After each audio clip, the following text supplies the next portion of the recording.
Salam əziz Sport 1 izləyiciləri, ötürmə yenə efirdədir. Fasilə bitdi, Premier Liqamız qaldığı yerdən davam edir. Həmişəki kimi studiyadan mən İlkin Sultanlı və daimi ekspertimiz Kamal Bayramov sizləri salamlayır. 17-ci tur İmişli Araz Naxçıvan oyunu ilə start götürdü. 2-2 hesabı ilə başa çatdı. İmişli qaldığı yerdən davam edir.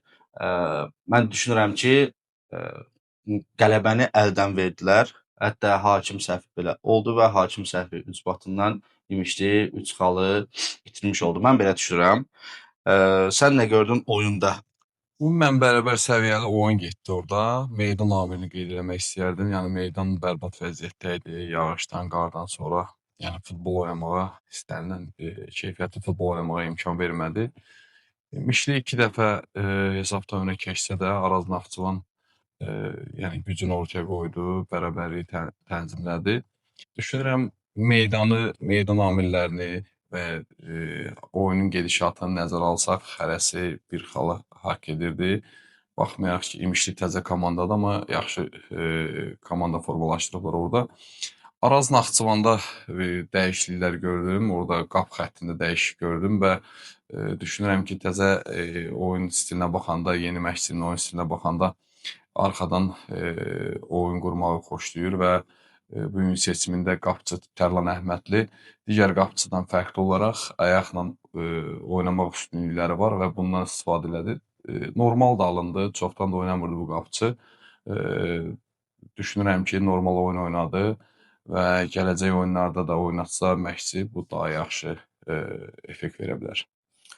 Kamal, diqqətimi çəkən məqamlardan biri Araz Naxçıvan start heyətində 6 yerli futbolçunun olmağı idi və Demçenkonu buna görə alqışlamaq lazımdır. Düzdür, heyət də açığı 6 oyunçu var idi, səhv eləmirəmsə, ya 7 protokolda, yəni sonradan oyuna əsas ehtiyat oyunçular skamyasında və bununla bağlı sual da verildi və bu bildirdi ki, mənim üçün yerli və əcnəbi o qədər də önəmi yoxdur. Kim güclüdürsə, onlar oynayacaqlar və hazırda bu futbolçular güclüdürlər deyə daha, yəni mən istədiyim səviyyədədirlər deyə start heyətdə oynadılar. Bəli, bugünkü gündə bax bir çox klublarımızda məsəl üçün legionerlərin sayı çox olduğuna baxmayaraq, məsəl üçün bax belə bir məşqçi gəlib, məsəl üçün yerli futbolçulara üstünlük verir orada. Hansı ki, digər bir neçə klubumuz var ki, əcnəbi futbolçuları alıb və oynaya bildi, oynaya bilmədi, keyfiyyətdə bizim yerli futbolçuların üstündür, əksikdir, fərqlənmir. O legionerlərə üstünlük verirlər. Amma bizim yerli futbolçularımız var, hansı ki, Araz Naxçıvanda və digər klublarımızda da yerli futbolçularımız var ki, hansı ki, o legionerlərdən, hansı ki, gəlmələrdən həm fiziki cəhətdən, həm topla olan keyfiyyəti üstündür və bu məşqçi də açıq-aşkar bunu gördüyü halda bu qərarı verməsi alqışlayıram. Ən çox maraq kəsb edən məqamlardan biri də, yəni bir çoxları bildirir ki, yerli futbolçular çatdıra bilmir, onlara limit şansı yaratmaq lazımdır. Sən də bu fikirdəsən, amma mən Mustafa Əhmədzadə, Mustafa Araz Naxçıvan gənc futbolçusu, onu xüsusi vurğulayaram. Həm Elmar Baxşıyevin vaxtında, həm də Demçenko gələn kimi bu futbolçunu start heyətdə oynatdı və əsas heyət üzvü kimi göstərir. Demək ki, limit olub olmamağı o da problem deyil. Yəni oynayan futbolçu oynayacaq. Bu Araz Naxçıvan nümunəsi və Mustafa Əhmədzadə olsun, Neftçinin futbolçular Murad, bunları nəzərə alsaq, yəni Edgar var Şamaxıda, yerli futbolçular, gənc futbolçular limitin olmamasına rəğmən, hətta Xəyal da start heyətində idi sabahın oyunda. Yəni limitin olmasına rəğmən Azərbaycanlı futbolçu, yerli futbolçumuz güclüdürsə oynayır. Mən yenə də deyirəm, orada qeyd etmək istəyirəm ki, bu limit qoyulub, indi bu qərar verilib, amma bir çox məşqçilər gətirdikləri legionerlərə rəhbərlik qarşısında cavab vermək üçün bunu niyə gətirmişəm, bunları məcburən start heyətdə oynadılar. Yəni bu açıq-aşkar hamı üçün mən bir futbolçu olaraq dönəmimdə də olub, indi də var bu, yəni bundan sonra da olacaq bu. Amma hansı ki, elə əcnəbi futbolçular var ki, ölkəmizə çıxış edirlər, bizim yerli futbolçular bütün amillərdə keyfiyyət onlardan üstündür, onlardan heyətdə yer tapa bilmirlər özlərinə. Və bu birbaşa mən deyirəm ki, yəni o legionerləri gətirən məşqçi və menecerlərin problemləridir. Çünki aralarında hansı mübahisələr yaranmasın deyə legionerlərə yerli futbolçudan çox üstünlük verilir. Və ölkə gündəminə zəbt edən məsələ bir çoxları demək olar ki, sosial şəbəkələrdə həm jurnalistlərin arasında oyunu palçıq döyüşü adlandırırdı. Və sözün əsl mənasında biz özümüz də stadiondaydıq. Sözün əsl mənasında həqiqətən də palçıq döyüşü gedirdi. Və müəyyən kütlə buna görə İmişli rəhbərliyi qınayır. Və bəzi haqlı səbəbləri də var, haqsız olduqları səbəblər də var. Mən haqsız səbəblərini bildirmək istəyirəm. İmişli Premyer Liqaya vəsəqə qazananda ümumiyyətlə həm Karvan Yevlax və həm İmişli, həm də Qəbələdə Bakıda oynaya bilmərsiniz şərti qoyulmuşdu qabaqlarına. Yəni Bakıda oynaya bilmərsiniz. Gedin özünüzə stadion tapın. Qəbələ bundan heç bir problem yaşamadı. Yəni əvvəlki rəhbərliyi, indiki rəhbərliyə, bütün şəraitləri var. Öz doğma obalarında oynayırlar. Karvan stadionun otortunu dəyişdirirdi deyə bir müddət Şamaxıda oynadı və sonra da söz-söhbət yarandı. Onların otortunə bəzi baş məşqçilər üsyan eləyir. Niyə burada oynayırlar? Bu otortu pis vəziyyətdədir deyə fikirlər bildirirlər. Amma klub rəhbərliyi bir çoxları o həmin Karvan rəhbərliyini qeyri-peşəkar adlandırır. Getdi, düzəltdi, iş gördü. İndi Karvan öz el obasında oynayır və hətta Kəpəzdara köçür. İmişli rəhbərliyi birinci olaraq Sumqayıtı təklif eləmişdi. Sumqayıta icazə vermədilər. Daha sonra Qubaya təklif elədilər və özləri tapdılar Quba stadionu. Yəni Quba stadionunda oynamaq olar. Bəzi təmir işləri gördülər. Bir müddət qəbul olunmadı. Orada 2 klubdan artıq 3-cü klub sifariş verə bilməz bir mövsüm ərzində. Sonra bu məsələ də həll olundu. İndi buradakı ölkədə stadion qıtlığı var və Quba Olimpiya kompleksi 2025-ci ildə Nazirlik tərəfindən ilin ən yaxşı kompleksi idman kompleksi seçilib. Əgər 2025-ci ildə ilin ən yaxşı idman kompleksi seçilən bir qurumun stadionunun oturduğu bərbad vəziyyətindəsə, burada həmin Olimpiya kompleksinin rəhbərliyinin bir problemi var ki, bu oturduğun əvvəlcədən belə olacağın niyə fikirləşə bilməyiblər? Quba kimi şəhərimizdə, rayonumuzda tez-tez qar yağır, tez-tez yağışlar yağır. Həmin otortunun təbii olmasına alqışlayırıq. Amma elə keyfiyyətsiz səviyyəyə niyə salıblar? Niyə gətiriblər? Bunu araşdırmaq lazımdır. Və əsas məqamlardan biri də, yəni mən səhvi PFL-də və AFFA-da görürəm. Klubun qarşısına şərt qoymusunuz, özünüzə stadion tapıblar və sadəcə oradakı çatışmazlıqları aradan qaldırıblar. O törtünü də dəyişməkdən ötürü, yəni klub bunu eləməli deyil. O stadion kimin balansındadırsa, hansı qurumun balansındadırsa, yəni nazirliyin balansında təbii ki, onlar o törtünü düzəltməlidirlər. İndi həmin stadionda bir dənə də qar yox idi. Bütöv təmizlik işlərini görmüşdür. Sadəcə o törtünün keyfiyyəti bir zamanlar Tofiq Bəhramovda dedəydi. Yalnızca gəlir UEFA şərt qoydu ki, ya burada oynaya bilmərsən, Bosta oynadı bir neçə oyunu Qarabağ. Yəni mən demək istəyirəm ki, burada problem birbaşa, yəni ki, kompleksin özünün rəhbərliyindədir və AFFA-dadır ki, yəni bir çoxları deyir ki, yəni qeyri-peşəkarlıqdır, bu klub niyə gəlib öz doğma meydanda alındıra bilmir. AFFA-da bu məsələyə əl qoydu, alındıra bilmədi. İndi də məlumatlar da çıxıb. Biz də əvvəllər deyirdik ki, yəni İmişli rəhbərliyi özünə yeni stadion tikmək istəyir, torpaq sahəsi axtarır və İmişlidə stadion tikəcək. Mən nəyə bildirmək istəyirəm? İndi hamısı özümüzün klubudur. İkili standartlar tətbiq olunur bəzi klublara, mən belə düşünürəm. Məsələn, Turan Tovuz təzə düzəltdirdi stadion otortuyu, problemlər çıxdı. Yenidən marta qədər və əsas da bildirirlər ki, hava şəraiti ilə bağlı. Və Turan Tovuza AFFA icazə verir ki, gəl Bakıda oyna. Azərsun arenada. Bu başqa məsələlər. Gəl Sumqayıtda oyna. Amma Karmana, İmişliyə, Qəbələyə buna icazə vermir. Bu ikili standartlardır. Mən belə düşünürəm. Bunu bilmirəm. Mən bu başqa məsələlərdir. Amma stadionla bağlı sırf məsəl üçün o kompleksin rəhbərliyi ilə ismən bilmirəm, tanımıram da kimdir o. Amma mən Qubada nəyə görə hava iqliminin o vəziyyətdə olmağına məlumatlıyam. Çünki mən hərbi xidmətimi də orada eləmişəm. Qış aylarında orada çox sərt keçir və yağılan qar həftələrlə, aylarla ola bilir ki, yerdə qalır. Və mən düşünürəm ki, stadion o səviyyəyə gəlməyi iqlimlə əlaqəli olan bir şeydir.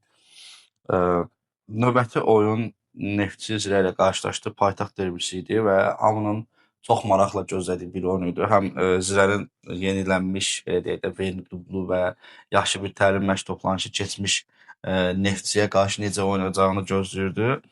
0-0 hesabı ilə başa çatdı. Nə gördün oyunda? Bu, yəni baxanda hesab hərəsinə bir xal götürməkləri normal bir şey kimi görsənir. Mən Neftçiyə qayıdardım. Neftçi haqqında biraz, yəni yeni baş məşqçi gəldi, getdilər təlim məşq toplanışından qayıtdılar. Amma Samir Abbasovdan sonra hələ ki bir fərqli bir şey görmürəm. Yəni fərqli bir şey görmürəm. Çünki Samir'in gedişindən sonra gözləyirdik ki, biraz fərqli bir şeylər görək. Nəsə oyun stilində, oyun sistemində bir şeylər görək. Amma bu gün hələ ki onu görə bilmirəm. Ola bilər gələcəkdə məşqçi öz fəlsəfəsini komandaya tam şəkildə yerinə yetirə bilməyib. Amma Zirədən bugünkü günə Zirə ilə oyunda Neftçinin fərqli bir çempionata ilk ikinci dövrəyə bu qış fasiləsində fərqli başlayıb hansı ki irəli addımlar atmağını gözləyirdim ki, yəni yeni baş məşqçidən sonra onu görə bilmədim. Mən düşünürəm ki, bu oyun Neftçi daha üstün oynadı Zirədən. Sən necə fikirləşsən? Zirə əvvəlki oyunlara baxanda bu dəfə məsəl üçün rəqibin cərimə meydançasının önündə qısa paslardan daha çox istifadə edirdi. Yəni bu baxırsan ki, qış fasiləsindən sonra yeni bir futbolçuların yeni bir yanaşmasıdır və məşqçinin tapşırığıdır. Ümumən yəni Zirənin oyununa baxdım, yəni oyun stili, Rəşad Ozan oyun fəlsəfəsi hamıya bəllidir, istəyi hamıya bəllidir və orada elə bir böyük bir dəyişiklik yoxdur. Sadəcə olaraq Zirə biraz futbol Neftçi Zirədən üstün oynadı meydanda dəqiqələrlə. Amma daha çox istəkli görünən meydanda Zirə idi. Bu komandalardan bir çoxları bildirir ki, biri kənarda qalacaq Avropa kubokları zonasına. Əgər çempionatda gedən mübarizəni görsək, Sabahın, Qarabağın və Turan Tovuzun istəyi, hətta Sumqayıtın bir çoxları düşünür ki, ya Neftçi, ya Zirə kənarda qalacaq. Sən kimi kənarda qalmağa daha çox belə deyək, namizəd görsən və yaxud da ki, Avropa liqasına, konfrans liqasına olsun getməyə daha çox kimi, yəni Avropa kuboklara getməyə daha çox kimi namizəd görürsən? Mən belə düşünürəm, qarşıdakı 3-4 turdan sonra, yəni hansı ki qış fasiləsindən qayıdıblar, 3-4 turda bu tramplin var, hansı ki bu tramplini yaxşı səviyyədə keçən komandalar irəliləyə biləcək. Amma bu qış fasiləsindən sonra o tramplində uzan komandalar qalacaq. Mən əlbəttə mən orada istəmərəm ayrı seçkili edeyim, hansı ki bu komandanı istəyirəm və ya da o komandanı istəyirəm.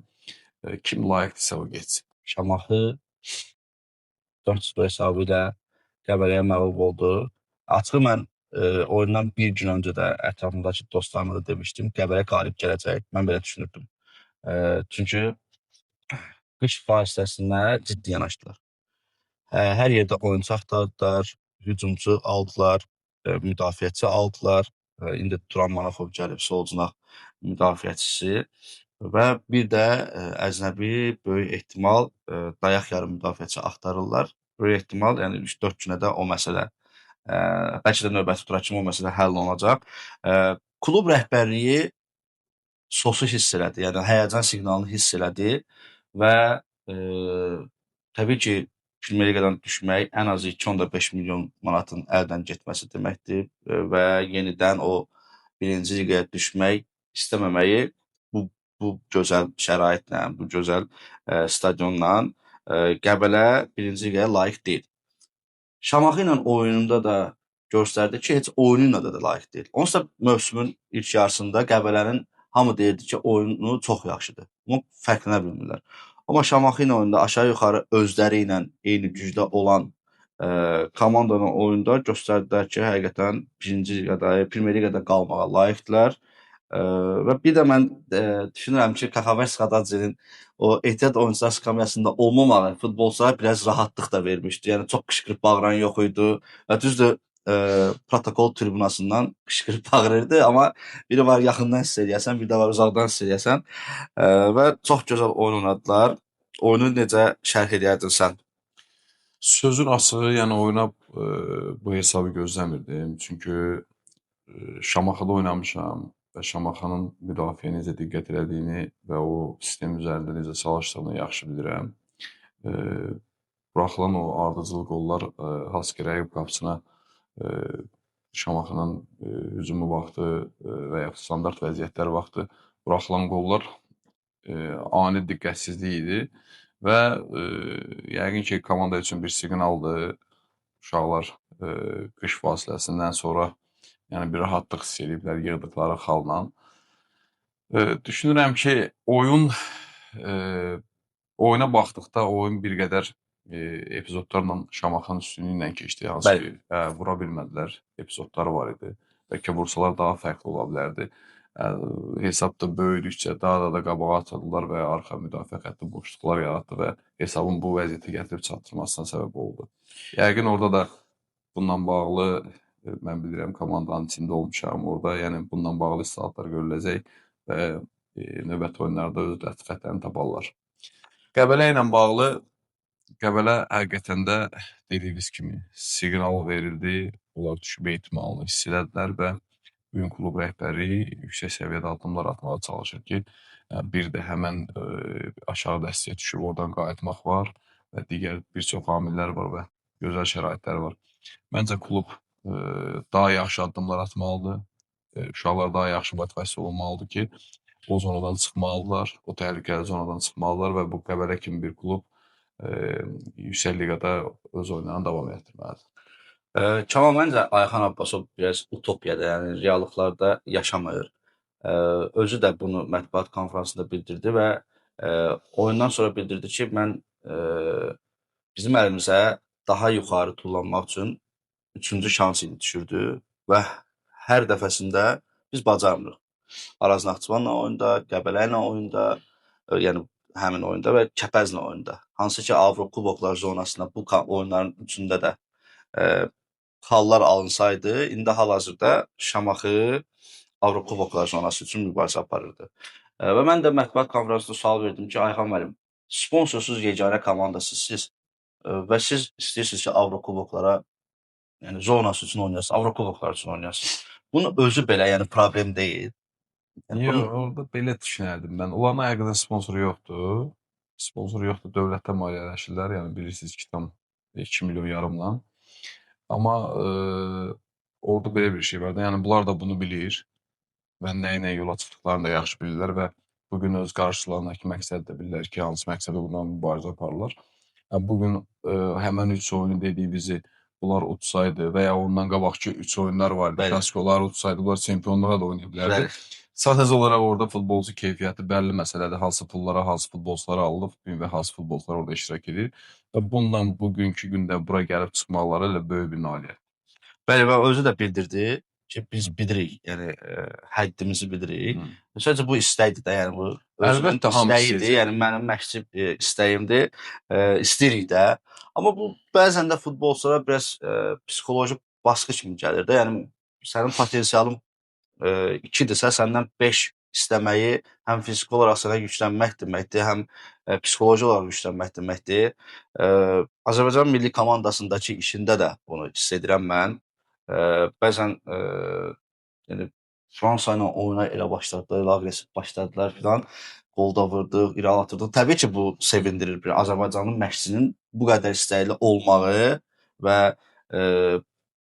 meydanda güclü və yaxud da ki, zəif rəqib yoxdur düşüncəsi ilə məncə Ayxan Abbasov çalışır və sadəcə həmin anda taktikanı, verilən tapşırıqları kim doğru yerinə yetirsə, udar düşüncəsi ilə çalışır Ayxan Abbasov. Mən elə düşünürəm. Bu istəklər də pulla olan bir şey deyil. Bunu nə qədər istəsən, nə qədər istəsən istəyə bilərsən. Sadəcə olaraq istədiyin şey sənin əlindəki yəni o futbolçular o keyfiyyətdədirmi? Yəni əlbəttə ki, bu gün hər bir baş məşqçi istəyər ki, Avrokuboklarda mübarizə aparsın, yaxşı yerlər uğrunda mübarizə aparsın, amma sənin əlində olan Asko material var. Yəni bu gün həmən keyfiyyətdədirmi sən bu binanı tikə biləcəksən ya yox? Qarabağ Kəpəzə məğlub oldu. Yəni özü belə biraz sensasiyalı səslənir. Kəpəz 2-0 hesabı ilə qələbə qazandı və o da Karvan Yevlaxdan uzaqlaşdı. Mən bunu Kəpəzin qələbəsi adlandırmazdım, Qarabağın məğlubiyyəti adlandırardım. Yəni düz deyir, məntiqlə ikisi də eyni gəlir, amma Qarabağ kimi oynasaydı, əsl Qarabağ kimi oynasaydı, azı 3-4 dənə Kəpəzə vurardı ən azı. İkinci heyətin zəif olduğunu dəfələrlə bildirmişəm. Düzdür, sən bildirmisən ki, Qarabağda birinci, ikinci heyət söhbəti yoxdur, amma yəni görsəndə ki, zəifdir bu komanda. Mən bir şey fikirləşirəm. Buntic bu səhvləri edirsə, bunun iki səbəbi var. Birincisi, üç səbəb var. Yəni, üçüncünü fikirləşməyə çox istəmirəm. Birincisi, futbolçu öz beynində artıq Qarabağdan gedəcəyin qərarlaşdırıb. İkincisi, performansında çox aşağı olub, yəni çox zəif qapıcı olub. Üçüncü də ki, yəni özü qəsdən buraxıb. Yəni topları, yəni elə toplar, yaxşı birinci qolu, o Harin qolun başa düşdükdə, yəni biraz öndə idi. Ohori də yaxşı vurdu. Belə zərbələr vurmağı xoşlayır. Yaxşı, bu Ehtiramın qolunda nə problem var idi? Yəni öz qoruduğu mövqedən dirəyə gəlir top girir qapıya. Bax, mən də qapıçı olmuşam. Mən belə şərh eləyərdim onun. Ən yaxşı sən şərh eləməlisən. O çoxdan da oyunlar oynamır. İstər-istəməz orada Fokaska oynayır. Bu arada qapıçıdırlar. Bu da Avropadan gəlib. Bu da oynamaq istəyən bir qapıçıdır. Orada onun kölgəsində qalmaq istər-istəməz psixoloji bunları da yəni sındırır. Plus ən önəmlisi orada çoxdan oyunlar oynamayıb. Bax, 2 dənə uzaqdan vurulan belə, yəni bir kuryoz qollar getdi qapısına. Yəni o göstərir ki, yəni oyun praktikasından uzaqlaşıb, oyunda hansı bu məsafələri ölçməyi, hansı epizodlarda harda olmağı, bunda öncə problemlər yaranır. Mən o sizin üçüncü dediyiniz variantı heç ümumiyyətlə fikirləşmirəm. Yəni elə bir istəmərəm ki, elə bir şey fikirləşəm, amma ən onun oyun praktikasından əziyyət çəkir, oyun az oynadığına görə.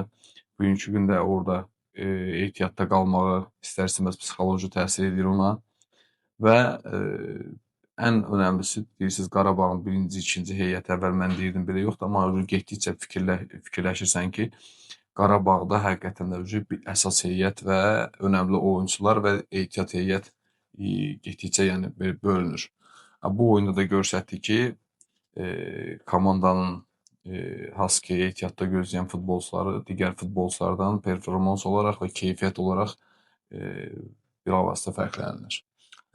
Bu il çempionluq əldən getsə, bunun günahkarı kim olacaq? Əlbəttə komandanın özü olacaq bunun günahkarı. Yəni ümumən Qarabağ bu ilki gündə yəni bizə o qədər futbolu sevinclərini bəxş elədi ki, yəni diqqəti ordadır, amma digər klublarımız da Qarabağa baxırlar. Hər il bununla mübarizə aparmaq üçün öz heyətlərində bu gün baxırsan Sabaha, baxırsan Zirə, Turan, digər komandalar öz heyətlərində daha da keyfiyyətli futbolçular və onlarla mübarizəyə qoşulmaq istəyirlər. Yəni mən bu elə bir şey yoxdur ki, yəni tarix boyu eyni qaydada getsin. Bunu da hansısa bir komanda olacaq ki, 1 il, 2 il, 3 il hansısa məğlubiyyətlər olacaq və bunu da devirən bir komanda olacaq. Amma biz bu bir sevindirici haldır ki, bu gün məsəl üçün bax çempionluq yolunda bir neçə komandamız orada mübarizədən qopmur. Mən düşünürəm ki, Qarabağ çempionluğu əldən versə bilavasitə özləri günahkardır. İki komanda mübarizəsi getmir. Üç komanda mübarizəsi, çempionluq mübarizəsi. Yəni bunu hər cür sübut edə bilərik. Turan Tovuz hal-hazırda 30 xalı var. Və bir oyun aktivində hələ oynanmamış oyunu var. Bəli. Həmin oyunu qalib gəlsə 33 xal olur. Qarabağın 36 xalı var. 3 xallıq fərq var. Sabahın da 40 xalı var. Əgər Qarabağla Sabah arasında xal fərqi 4-dür, hamı çempionluq mübarizəsində bunları görürlərsə, yəni Sabahla 7 xallıq fərqi də, yəni Turan Tovuz rahat şəkildə aradan qaldıra bilər. Mən Turan Tovuzu da çempionluq mübarizəsində görürəm. Və klub rəhbərliyi də mən düşünürəm ki, yəni əvvəlcədən boşu-boşuna deməyib biz bu il çempionluğu oynuruq. Gəl oyunlarından danışaq. Toronto Sumqayıtda 2-1 hesabı ilə eyni adlı komandanı məğlub etdi. Maraqlı oyun getdi. Aşağı yuxarı başa-baş mübarizə adlandırmaq olardı, amma 60-ın 40-a dəyərləndirirəm. Yəni 60% Toronto daha yaxşı oynadı və ənənəvi bir mən belə gördüm, taktika gördüm Qurbanberdiyevin. Hesabda önləri keçəndən sonra top saxlamağa çalışırdılar. Daha əks hücumlarda rəqibi yaxalamağa çalışırdılar. Çox maraqlı oyun getdi. Düşünürdüm ki, burada bir 6-7 min, 8 min falan azarkeş izləyəcək. Azarkeş sayının az olmağı biraz oyunun marağını azaltdı, amma meydanda çox yaxşı mübarizə getdi. Mən oyunu meydandaydım, oradaydım. Yəni canlı olaraq izlədim. Yadınıza gəlirsə Toronto son oyunu kimlə oynamışdı? Çempionat qış vasitəsinə getməmiş.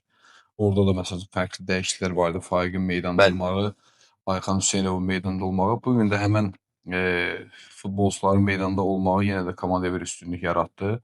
Ozoviçin performansını qeyd eləmək istəyirəm. Çünki o yaşda və 90 dəqiqə göstərdiyi performans çox bəyəndim.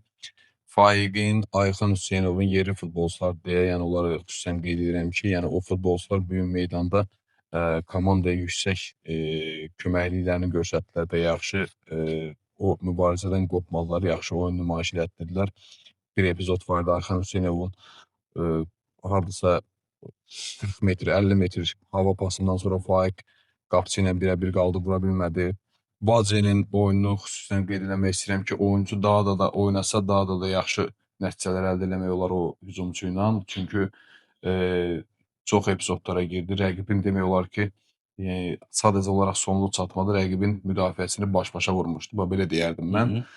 Bir də biraz fərqli bir şeylər gördüm. Tovuz təmsilçisi əvvəlki oyunlardan fərqli olaraq bu dəfə top özündə qalmağa, yəni ortadakı o dördlük var idi, Haspel, Serrano'ydu, Rəhim idi, Ozoviç, Ayxan Hüseynovun və bunların bir-birinə rotasiya edib və ortada həmən topların qalması komandanın nəticəsinə çox yaxşı təsir elədi. Bu mən hesabı götürəndə 2-1 oldu, amma 6 dənə real gol epizodunu Toronto dəyərləndirə bilmədi və orada bir epizodda Sumqayıtdan qapıdan qayıdan, dirəkdən qayıdan bir top oldu.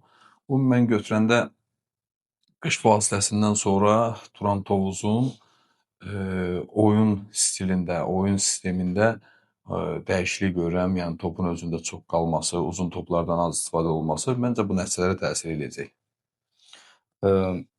Sumqayıtın performansını bir balaca dəyərləndirərdin. Bu klub nə baş verdi ki, belə məğlub oldu? Əslində bu Torontovuza ev oyunu sayılır. Bəli. Yəni ev oyunu sayılır, amma Sumqayıtın meydanıdır. Formal olaraq Torontovuz ev sahibi sayılırdı. Qış fasiləsindən qabaqki oyunlara baxdıqda, yəni yüksəlişdə olan bir komandaydı Sumqayıt. Yaxşı futbol sərgiləyirdi. Amma fasilədən sonra hal-hazırda bu gün bilmirəm, ola bilər yorğunluq var. Hansı ki toplanışın yorğunluğu ola bilər.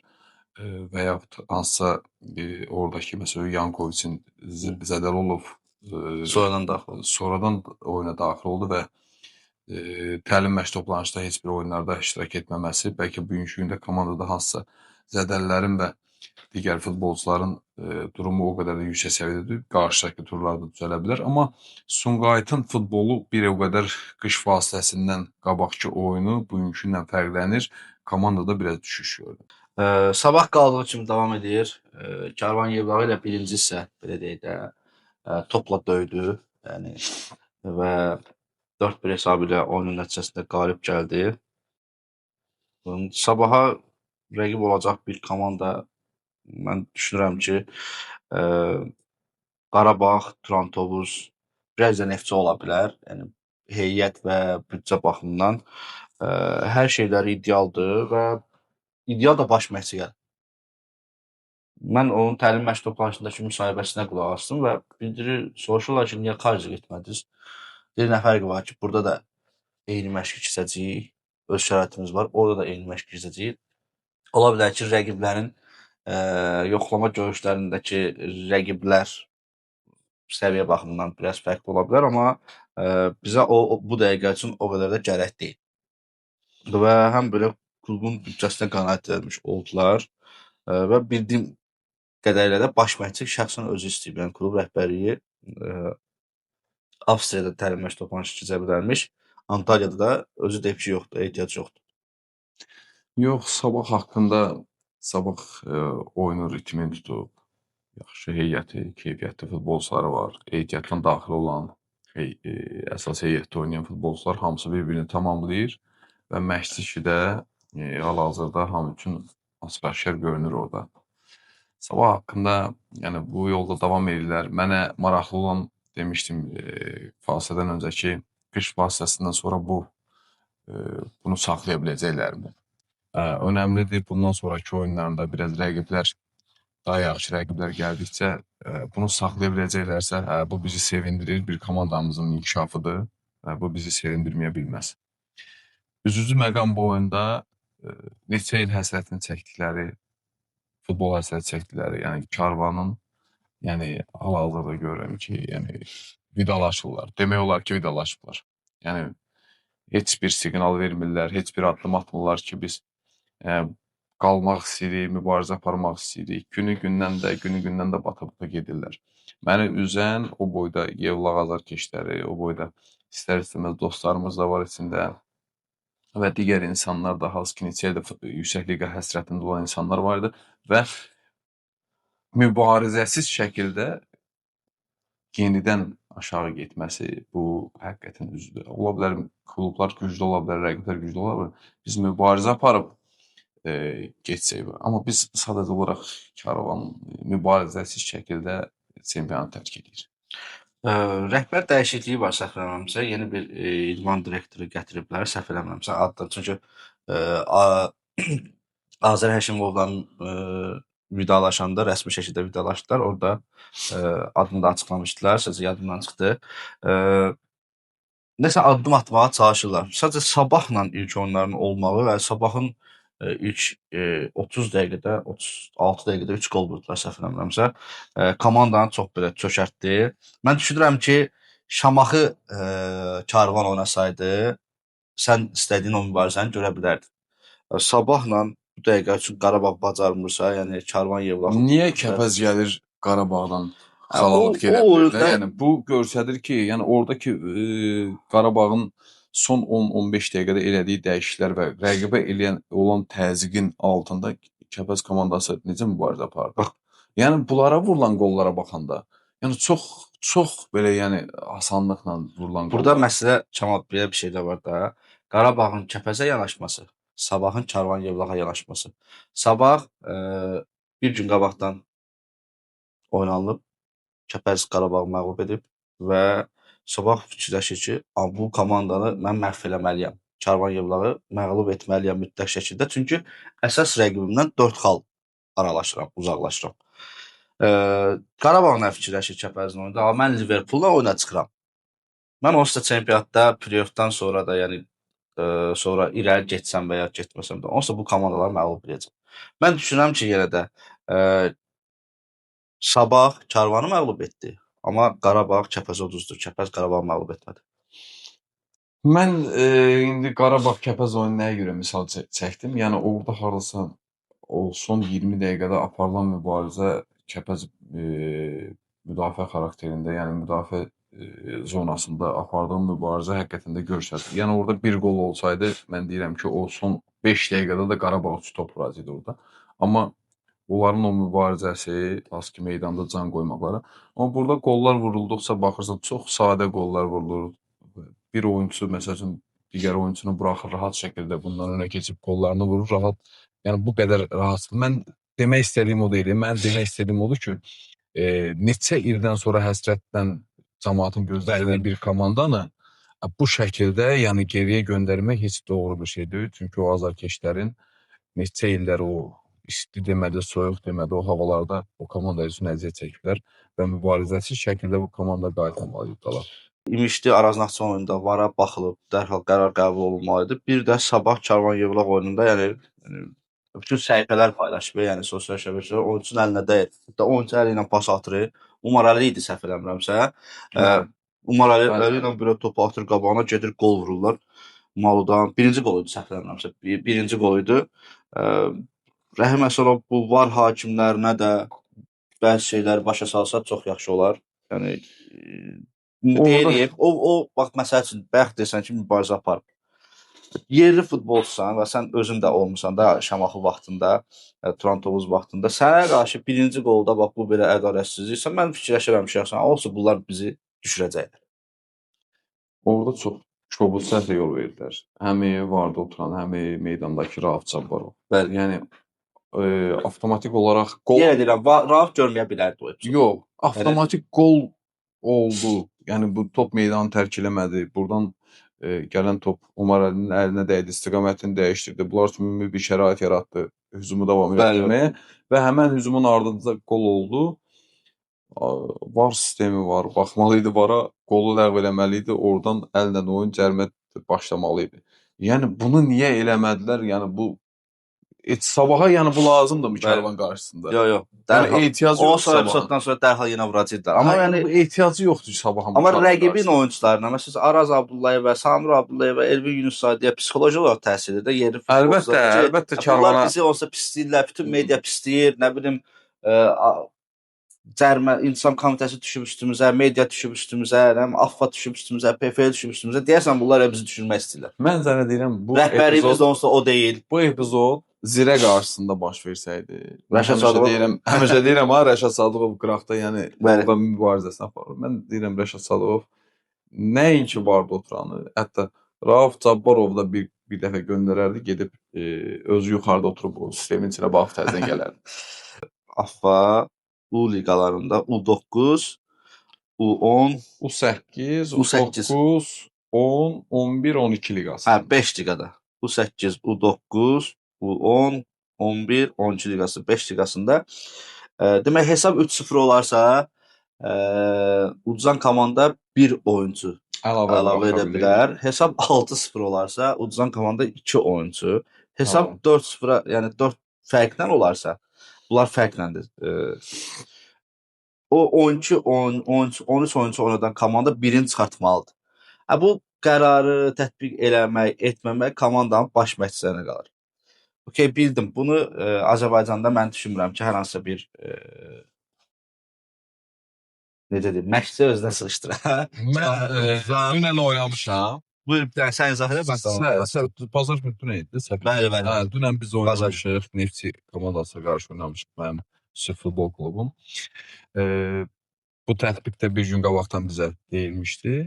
Və istərseniz mənim klubum yenidir, rəqib komanda neçəli, Neftçi neçə 1000 nəfərin, 2000 nəfərin içindən komanda seçir, mən çox bir az yerdən. Biz rəqib komandanın baş məşqçisinə görüşdük və söhbət elədik və hesabın necə olmasından asılı olmayaraq tətbiqdən istifadə eləməyəcəyik. Yəni, çünki mənə lazımdır. Yox, kim deyə özünə sıxışdıran olur? Hə, mən məsəl üçün dünən Neftçiyə 5-0 uduzdum. Bəli. 5-0 uduzdum. Mən tutaq ki 3-0-da bir oyunçu buraxsaydım və yaxud oyuna digər oyunçunun müdaxilə eləməyini, hardasa meydanın götürəndə, ölçüsünü götürəndə meydanda balacadır. Çünki bunlar bir balaca meydanda oynayırlar, o 9 liqasıdır. Həmən meydanda həmin sıxlıq yaranacaq, istədiyin kimi oynaya bilməyəcək. Bunlar fikirləşirlər ki, komandanın güclərini balanslaşdırsınlar. Orada məsələn hesablar olur, belə görürsən 15-0, 20-0 belə hesablar olsun, normaldır yəni. Hesablar olur. Amma burada problem o deyil. Burada problem odur ki, bu turnirin nəticələri qeydə alınmır. Futbolun inkişafı üçün, kütləviləşməsi üçün, uşaqların əylənməsi üçün bu yaş qurumlarında əsasən uşaqlar əylənməlidir. Əylənə-əylənə futbol oynamalıdır. Yəni burada qeyd etmir. Təəssüflər olsun ki, bir çox məşqçilərimiz var. Əllərində bu boyda bizim bu kitab qədər bir kitabla əllərində nəticələri qeydə alır. Özlərinə xal yazırlar. Və hansısa kluba məxsuslarsa, hansısa klub rəhbərliyə məxsuslarsa və gündəlik olaraq açıq verirlər. Biz bu oyunu udduq, 3 xal qazandıq, biz bu falan yerdəyik. Yəni bu məsələlər biraz o məşqçilərin... Sonra da ayda 2 dəfə rəsmi Facebook və Instagram hesablarında paylaşdılar ki, nəticələrimiz, Hətta komandalarımızdan 7 qələbə, nə bilim hə, 12 yəni qələbə. mən vallahi indiyə qədər oynadığım rəqiblərlə nə udduğum, nə uduzduğum oyunlarda hesabdan belə xəbərim olmayıb. Hı -hı. Hə, sadəcə olaraq bizim bax, məsələn, dünənki oyunun hesabı niyə yadımdadır? Çünki dünən axşam Neftçi o öz səhifəsində oyunun hesabını yox, oyunu paylaşmışdı. Gözəl bir şeydi. Baxırsan sən də YouTube'da. uşaqlarıma, hə, Bəli, bəli. uşaqlarıma baxırsan, Canlı yayım. hə, necə Bu işlərdə oyuncular, hə, Neftçi Sabah bu çox işlərdə yaxşıdır. hə, yaxşıdır. Hələ bizim o imkanlarımız yoxdur, hər oyunlarımızı Bəli. çəkdirək, sonra oturaq baxaq. Amma o şeydən yöndən götürəndə yaxşıdır. Plus da ki, orada bizim aramızda olan hesab yazılmayıb. Hı. Hə. Ha, hesab yazılsaydı, həqiqətən onda mən baxardım ki, Neftçi ora məni 5-0 udub və ora hesabı yazıb. Bəli. Ha, bu bununla Qolları göstərdi. hə, qollar var, oyun var, oyunda uşaqların istədiyimiz şeylər, onların əylənməsi, sevməsi. Hə, bunu Neftçi yazıb paylaşsa da, mən o Affanın verdiyi qərardan istifadə edəcəydim. 2 dənə oyunçunu buraxacaqdım. Hə, amma Has komanda ki bunu eləyəcək, indi biz YouTube-da komandaların oyunları var. Has komanda bunu eləyir, hə, bunlara qarşı buraxmaq lazımdır. Hı -hı. Çünki bunlar sadəcə olaraq öz rəhbərliklərinə, digər şəxslərə ki, hə, mən bu gün unutdum. Əllərində dəftər, kitab, turnir cədvəli yazanlar var. Hə, bu gedin işinizlə, gedin uşağı inkişaf elətdirin, gedin turnir cədvəlinin başını buraxın. Zaten buranın hesabları nə AFFA-da qeydə alınır, nə oyundan sonra qeydə alınır, nə hansısa bir mükafatın var, sən bunu sadəcə olaraq uşaqların inkişafı üçün. Orada sənə deyim ki, bax mən hər həftə gedirəm, indi çempionat təzə başladı. Həmən liqanın oyunun təşkilatı, orada yəni soyunub geyinmə otaqları, oyunun ardıcılıqları, zətləri həqiqətən də çox yaxşı təşkil olunub. Yaxşılaşmağa da o cibdə. Hə, mən bilirsən ki, orada pis şey görsəm və ya görsəm ki, hansısa bir səhlənkarlıq var, hansı mən ora Taşlayımov təyin ediblər. Hı. Yəni bu liqaların artıq nəzarəti, bu liqaların nəzarəti Tahir Süleymanovdadır. Tahir Süleymanov da əvvəllər Bakı birinciliyinə nəzarət edirdi. Oradan nə qədər uşaqlar çıxmışdı, özün bilirsən. Yəni işin peşəkarın gətirib qoyublar ora, o da ki mən bilmirdim ki, Tahir müəllim, yəni xəbərim yox idi Tahir müəllim tapşırmağa, amma orada cavan bir AFFA-dan bir kadr var, Tural müəllim var. Bəli. O köməkçisi. Hə, Tural müəllim baxırsan ki, yəni bax orada belə sözün yaxşı mənasında arı kimi fırlanırdı. Bu zaldan o zala, o zaldan bu zala, hakimlər, o birisi, bu birisi. Yəni adam bizim vaxtımız var, oyunumuzu oynadıq, getdik, biz çayımızı içdik, kimləsə bir söhbətimizi elədik. Adam məsələn çay içməyə, kimləsə bir 2 dəqiqə söhbət etməyə belə vaxt yoxdur. Bax, baxırsan ki, adam işini sevir. İndi tənqidlərimiz çoxdur. Ən çox Azərbaycanda son illər elə Affanı ən çox tənqid edənlərdən bilmirəm, amma təşkilatı işləri bu qurumun çox yaxşıdır.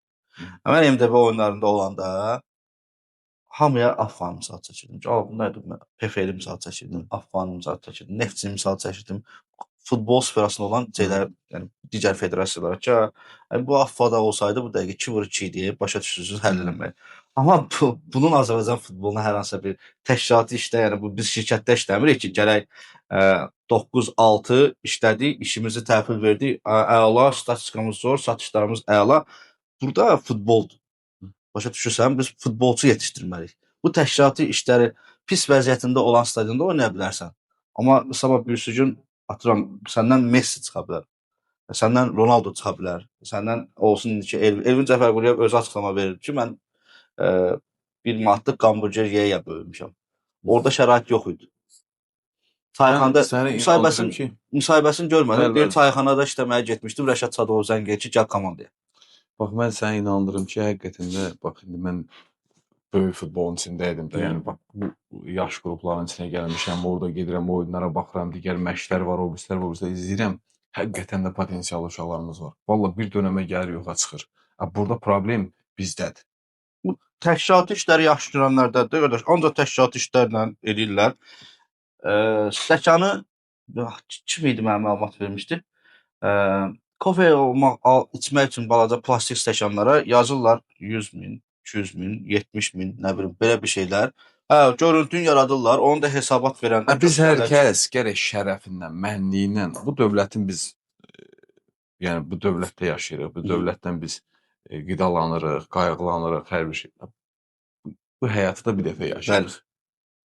Bu millətə, bu dövlətə şərəflə hamı xidmət etməlidir. qalib getdi. Bugünkü verilişimiz maraqlı alındı. Təşəkkür edirəm sənə. Uzun müddətdir ki, fasilə verirdik. Biz də studiyamızı və bir bayaqca dəyişiklik eləmişik və tez-tez efirlərə çıxacağıq və tez-tez görünəcəyik. Bizi izləmədə qalın. Sağ olun, salamat qalın. Sağ ol.